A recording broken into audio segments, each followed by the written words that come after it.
There will never be a point in your time in your life where it's the right time to do a great thing.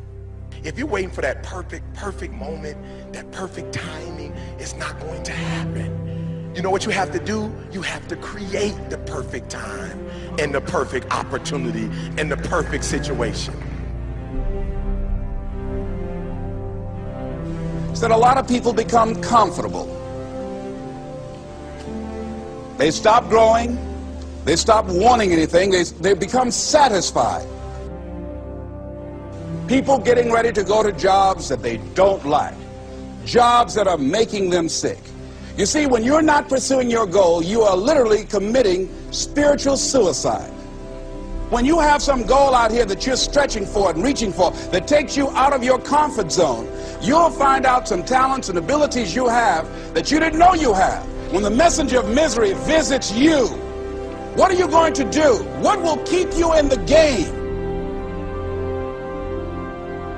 There are things that you think you'll never need to know, that you may only need to know one time in your life, but that could save your life because you had that knowledge. Unless you attempt to do something beyond that which you've already mastered, you will never grow. What is it that you looked at some point in time and you decided that you couldn't do it, that you talked yourself out of it? You're waiting on your next door neighbor to make it happen for you. It may not happen. If you're waiting on your mother or your father, they may be so ancient in their thinking that they don't understand this opportunity that you have. And if you're waiting on them, it may never get done. You don't beg average people to be phenomenal. You don't beg good people to be phenomenal. You just are phenomenal, and you will attract phenomenal. What reason can you remember that you can call on, that you can reach on, that can make you get back up? Find that reason. If you're not where you are, if you're not where you want to be, if you don't have what you want to have, if you're not where you think you should be at this particular place, it has nothing to do with the system, but it has everything to do with the fact that you're not making the sacrifice. I want you to make that dream become a reality, because if you don't, you will be working for somebody else to make their dreams become a reality. Everybody is against you or don't believe in you no more. And let me tell you something, that's a lonely feeling. It's a lonely feeling, particularly people that you're doing it for. Most people take their greatness, take their ideas to the graveyard with them. Listen to me, if it was easy, everybody would do it. There are people right now who are working who don't want to work. There are people who hate their jobs, but they keep getting up to do it. The wealthiest place on the planet is the graveyard. Because in the graveyard we will find inventions that we never ever were exposed to. Ideas, dreams that never became reality. Hopes and aspirations that were never acted upon. Question is, what are you going to do with your time? What drives you? And greatness is a lot of small things done well. Day after day, workout after workout, obedience after obedience, day after day. When things don't work out for you, when things happen that you could not anticipate, what are the reasons that you can think of that can keep you strong?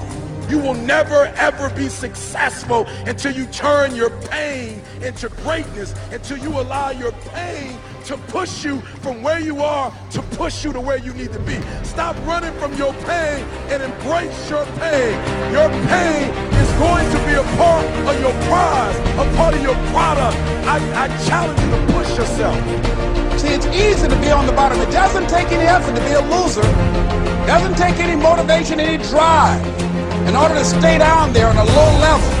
But it calls on everything in you. You have to harness your will to say, I'm going to challenge myself. I mean that what you did last week don't count. Today is the only important day. There are 86,400 seconds in a day, and how you use those are critical. You got 86,400 today, and what you do today is going to cement who you are. Nobody's going to talk about what you did last week. That the biggest enemy you have to deal with is yourself. There's an old African proverb that says, if there's no enemy within, the enemy outside can do us no harm. you have this opportunity of a lifetime. It means absolutely nothing if you don't take advantage of it in the lifetime of this opportunity. I got a saying that when life knocks you down, try and land on your back, because if you can look up, you can get up. If you want a thing bad enough to go out and fight for it, to work day and night for it, to give up your time, your peace, and your sleep for it, if all that you dream and scheme is about it, and life seems useless and worthless without it. See, it's time now. If you want to make this your decade, you've got to start saying yes to your life. You've got to start saying yes to your dreams, yes to your unfolding future, yes to your potential, as opposed to saying no. When you die, die on E. Leave no dream left behind, guys. Leave no opportunity left behind. When you leave this earth, accomplish every single thing you can accomplish. Listen to me, you're going to be here one day, but you'll never get here if you give up, if you give in, if you quit. And finally, guys, you got to want to succeed as bad as you want to breathe.